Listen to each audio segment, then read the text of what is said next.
Hello, everyone. I'm happy to have another young Indian with us today.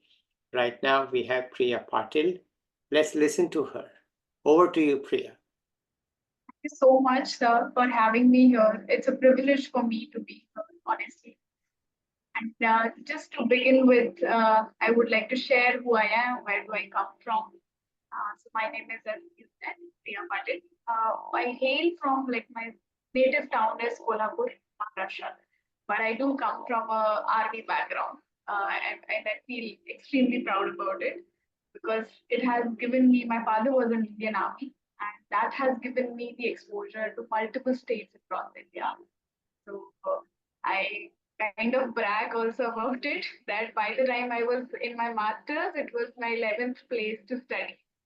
So, getting exposure to that level of cultures, different people, meeting and mingling with them, being there for 2, 3 years in one state has really helped me grow as a person. And yeah, as far as the academic background is considered, I have done my schooling from Kendriya Vidyalaya. I'm a fully Kendriya Vidyalaya product from first standard to 12th standard. And after that, I have had a fair share of journey. Every year, we used to, during our summer vacations, we used to come back to our native place and we used to visit our fields with my grandparents. And that's when we used to work with them. Honestly, it was fun activity for us to go to fields. The rest of the year, it's just school and home and homework. And it when we used to go there, so we have done things like collecting the sugarcane stubbles, uh, de-seeding the sunflowers. So for that, we used to get 2 rupees per day as our wage from our grandparents. Yeah, Me and my sister. So that was our summer, activities for fun. And we never used to get experience open environment in army cantonments, that level of freedom. It was quite disciplined and quite, in a structured manner, I would say. And getting that freedom during the summer vacations was something as a child we used to look forward to. So that I guess that was the time when I started having my love affair with plants. And when I completed sort of my schooling, and when the time came to decide what I'm going to do for my degree, with where do I see myself pursuing in what field, that is when I sat down and talked to a couple of seniors, people in my school, my teachers, just figure out what do I want to do. And that's how I landed up on the decision that I want to go for B.Sc agriculture. It was a nice, nice journey of coming to the decision, but I would say I had completely different expectations of when I thought of going for that, education. I had read about people like M.S. Swaminathan ji. I was fascinated about the possibilities. I was like, I will get to read this, that, and it will be research and maza aega. That was my feeling. But sadly, when I went for my graduation, I had a completely different reality check, or I would say it wasn't matching my expectation. It was not about what was taught; it was about how it was taught. That that made me feel this is not what I expected. And agriculture was being taught in a way which probably made me question my decision sometimes, and also, but honestly it did give me an exposure, just being fascinated about plants and knowing what exactly consists when we say the word agriculture and how broad it is, what are the components. It is a complete journey in itself. But then I had my fair share of things because growing up in multiple states across India, I was much more okay with two languages, that was Hindi and English. My own mother tongue, Marathi, was it didn't occur to me in my family that I have to learn it, to communicate with my family members because most of my family members come from defense background. So all of us were okay with having Hindi as our primary language. When I went for my graduation and in Maharashtra, it was a different story. I met with my peers who were coming from state government boards. They were amazing. They had first-hand experience in agriculture. The things that I was learning from books, they knew it here. But it was just the fact that they felt inferior. It was a self-imposed inferiority complex in them, just because of the language English, that they felt they're not good enough. And I got to see it every day in them. They used to struggle while giving presentations and all. Whereas I was on the exactly opposite side of the coin. I was good at decent at English and Hindi, but then I was learning agriculture from scratch. I had not experienced or seen it beyond some small activities with my grandparents. That was my understanding of agriculture back then. But like I'll come back to this point later, that what I experienced during the agriculture college and how I feel about it. But the whole journey of realizing what comes to my plate and how far it has gone, what is the entire process of that seed traveling from field to the farmer's hand to the machinery and to every step till it gets harvested and it comes to my plate, really changed me as a person. I started valuing food. From then onwards, I would never like wasting food. I have never liked throwing it away. In fact, at one point I was getting even obsessed about stopping people from throwing food, but then I realized I need to keep my principles to myself. I can't impose it on others. But these are the few learnings that I had during my graduation. But then after that, I few experiences, as I said, my expectation and reality were not matching.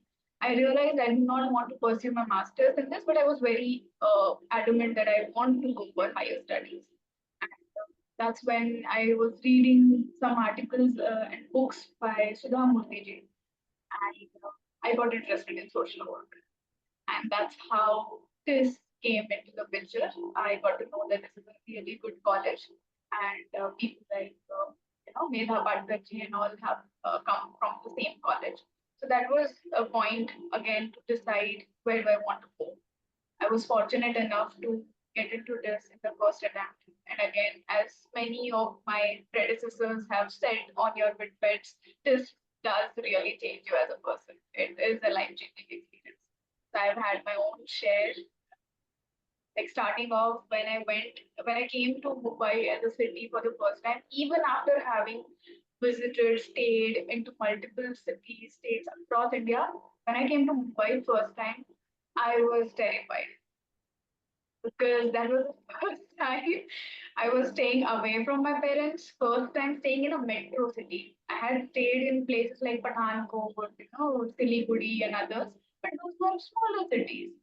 Coming to a metro city and experiencing that horror that you hear in news that Mumbai local is what is it is. When I got to it first time, I was taken to my core. And the first experience I had in Mumbai local was also exactly as it is depicted. One of my legs was inside the local train and one other was on the platform, and the train started moving. I mean, Mumbai also has a magic in it. It has its own magic. It initially it does make you feel like you are alone in the entire crowd. There are so many people, yet you feel alone. And gradually you will move to having experiences wherein you are traveling with strangers in local or going in auto, yet having I mean, like very warm conversations about random stuff. So yeah, it does have its own magic. And doing my master's in Tata Institute was also a journey in itself.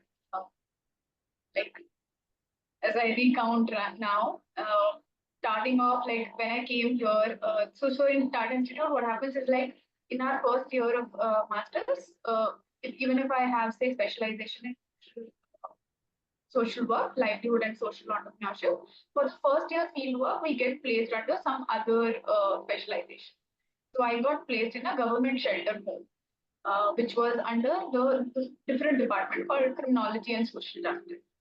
And coming from a science background and getting placed into a government shelter home was a completely different experience for me. I mean, I had no idea such places exist. And when I went there, for even us to go there, because our college has agreements with such places, so we get permissions, proper permissions. So, and when we went there, I had the opportunity of working there as an intern, social work intern. So, I mean, fixed structure. You are there to support the inmates as much as you can, and that involved a lot of things like working with the inmates, bringing psychologists, enabling them with therapy, or going outside and getting their documents prepared, or working closely with the superintendent and probation officer over there. That was a different experience.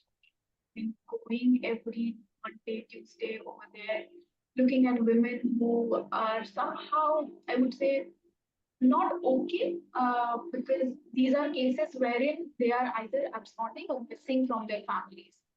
So what we see in movies like Gangubai Kathiawadi, or similar movies of like women not being in their own homes and being trafficked or sometimes missing, I got to see what happens with them. One point, there were around 20 to 25 women living there. So legally, as per law, if the baby is there along with the woman, and if the baby is below 5 years, so the baby will stay with the mother. If the child is 5 years and above, then the child will stay in the child care, the Balgro, which is called. So these were the things that I was not exposed to. We even happened to visit juvenile justice board, juvenile justice board, go to places like hospitals to get hearing aids for kids over there. So this entire experience of working with different cases, we used to do their individual work, group work, and that I mean, I personally feel, coming from a science background, we are much more into theorems, equations, and what not, which has rarely has helped you as a human to be a better human, or has a real life implication, or has worked on a day-to-day basis. But obviously, we have our fair share of relatability, that chemistry may be do things like, okay, salt ke saath ye kya hota hai, all of that. But when it comes to doing something of this sort, where you are studying, where you're doing research, where you are also placed in a setting which is mentally challenging, it does change you. I mean, I started realizing that as a person, how fortunate and privileged I am to have parents, to have food, to have clothes, to have shelter. So that's what it did to me when I saw those women. Because one of the cases that I worked over there, I clearly remember that girl. So she was fairly young and she had two kids with her. And the story was heart wrenching. I mean, she was forcefully married at an early age. Her family background was not so financially well off, so her parents had to marry off early. She had two kids. One of the kid was elder, both like the age was more than 5 years, so the kid was in a government shelter, another government shelter kids, and the baby girl was with her. But then, due to resource crunch and everything, a lot of issues happen in such setting. The state tries its best to provide help and have those women under safety until unless their family members come in approach. But then the real challenges come when you try to understand things from their perspective, because the women in their own opinion feel we have just we just came out of our families because things were not working well. We were missing, but then why are we being kept captive? So that's what their narrative is. And then you feel like, okay, both of these narratives are right in their own context, like the state and the inmate. But then you have to play the middle part of bridging the gap and trying to do your best. Mm-hmm. Okay. But that was in TIS. Okay. What else? One more thing, like you said, like you I read about you a little bit before we get into this conversation. So what I read was also one thing that struck me was, as a professor of economics, you've loved applying economics beyond the economics. So something of a similar thinking we had, a couple of me and two of my friends during Tata Institute, Ajay and Chaitanya, wherein we felt like there's nothing which is bridging across the campus, like which is bringing all the students together, like entrepreneurship, wherein no matter what your idea is, how it is, you just don't judge it, sit and think about it, but rather try to materialize it. That's when it was just some random conversation in our dining hall at Tata Institute that started off, and two of us started feeling like, yeah, we should have, interdisciplinary learning, and that should be enabled by some system or platform in place. And back then, there was no such opportunity. I mean, student affairs is there. There are other bodies, but something of this sort was not happening. Because when we say entrepreneurship, there are dedicated courses in Tata Institute for that, but it's not something like there are law courses, there are health related courses, there are education related courses, and all of these fields also require people who are entrepreneurs or entrepreneurial in their mindset. So, like you said, economics needs to go beyond the people who are actually academically inclined towards studying economics.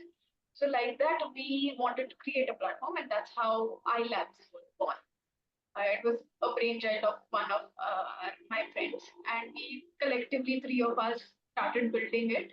And back then, it was a nice experience to have. I mean, to have a journey from thinking to materializing something. So we used to invite entrepreneurs on campus, have their sessions, bring students from across campus, and give them the platform wherein they can interact with each other. Otherwise, the approach sometimes becomes very siloed, and students remain in their own courses. They mingle with their own peers, but not interdisciplinary. So that was a fun thing. Okay, and after that? That I started doing job. So first I worked with a consulting firm in development sector called Sattva Consulting. Yes. Uh, Got an opportunity to work on 3 projects. That was also amazing. It was during COVID again, partly challenging. First job, remote, that to consulting, which is generally considered quite high paced. But in terms of learning, it was amazing. And getting to meet the superior, like people who are founders from the non-profits directly firsthand, as part of my first job, was a good experience to have. And the learning curve was high. And currently what I'm doing is, like, I'm working in a company called Control Union India, and I'm working as an auditor. This job also involves me going on field, talking to farmers, driving sustainability on ground. So this is also another exposure. I Yeah, consider my journey very non-linear. I Given my saw that. I saw the title of the firm, and I was puzzled. What exactly is the title? Control Okay, Union. What does it mean? so it's actually a company basically based out of Netherlands, and it is into the TIC industry, which is testing, inspection, and certification. So it's a fairly 100+ years old company. It has, like, in India, it has completed around 25 years. So what happened is, like, initially when it started in Netherlands, there were large shipments coming on dockyards, doing this transportation of agricultural grains and all. So they needed some sort of checking mechanism at the post, so that no, the way we used to have in past, like plagues and all, used to come along, or weed seeds used to travel along with such shipments. So they used to have this checking point. So this is how this company initially started, but now it has grown globally. So it's working in 80+ countries and in multiple standards. So just to give an example, I mean, the way we hear, right, this XYZ product is organic, or this XYZ product is non-GMO, say for example. So if for somebody to claim that this is XYZ, you need to have that logo, you need to have that certification backing that. And somebody needs to go and do that inspection or certification inspection part for that. the checking part, who goes and looks at the process of how it is cultivated or how it is processed in the processing units. So that is what this entire sector does. Okay. Testing. And and you are living in Mumbai, right? Yeah. Okay, fine. And what do you see as your future, if I may ask? Yeah, why not? Definitely. I would love to talk about that, honestly.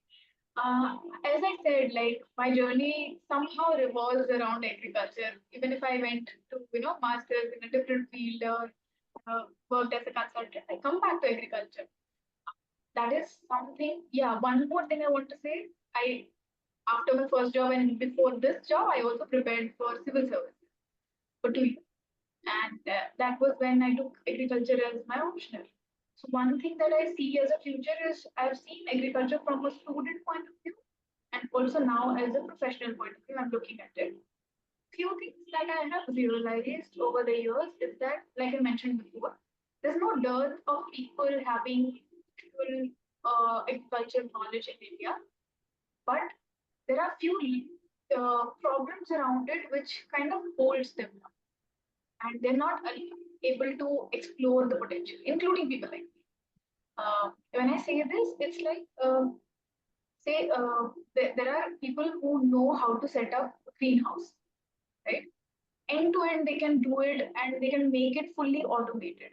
The only fact is somewhere they have this self-imposed inferiority complex that, oh, I'm not good at English. Oh, I don't know how to present. Oh, I may not do this well, but they know how to execute well. And that potential is somewhere untapped because we don't see as a society. I honestly feel when I went for when I said even in my family that I want to do B.Sc in agriculture, people were shocked, including my parents. They were like, "You have stayed across India. You can, and back in engineering and medical, just two options. There's no third option or consider even fact of distant thought of considering any other option." So I was made question my own decision sometimes that do you really want to go for agriculture? Because choosing agriculture was not cool, even for youth or for parents. And they used to feel like, do you really want to do this? And now when I see, it seems like an invisible necessity in the society. Everybody needs food, but nobody wants to talk about it. Yeah. I mean, I honestly now feel like the if we see the human race, it's kind of getting very polar. One group of people very highly driven by the technology, AI, machine learning, and all those things. And other group now I see people, and it's really amazing to see people like Revan, the food farmer guy, who are talking so much about food. There's another person called Abhishek, who is known as Silly Sensei on Instagram. So it's like amazing to see people, and I would like to do the same. And I have started creating content on Instagram because I want to talk about agriculture. Because I feel and believe that it's a science-based study. It's not something, the general notion in the society that we have ki, the one who doesn't do anything well in their career is the one who is going to do agriculture just because they're not good at anything else. But that's not the case. I mean, when you look at agriculture, it's like a science. You need to know weather, you need to know soil, you need to know seed, you need to know everything. You need to know pests, diseases. So that's how I feel like the way you have this Vidped thing as a silent revolution. I would love to see myself doing that going forward. I started off, but then I need to refine my journey further and my Okay. niche do it better. All right. Okay. Anything else you want to add here? Some advice for young people? I don't think I'm in a stage to advise, Okay. um, but I would say I can share. I can share a thought that I live by.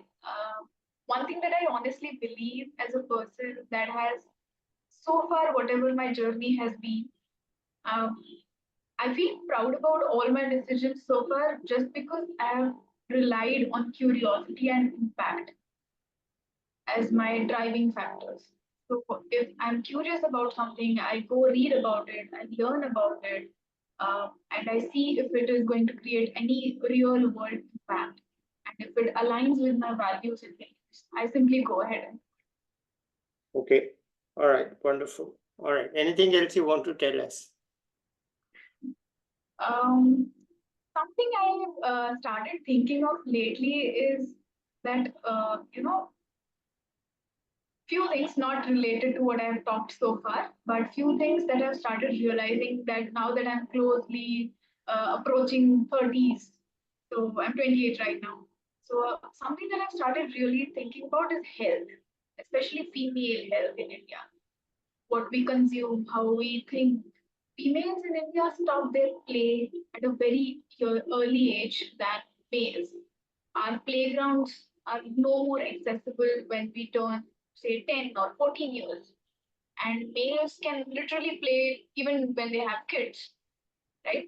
So I honestly feel that looking at from a health perspective, the women in India are not in a good state right now from a physical health, mental health, social well-being. Because once we get married or once we start moving out earlier back then, when women used to move out of their maternal houses, it was just because of marriage.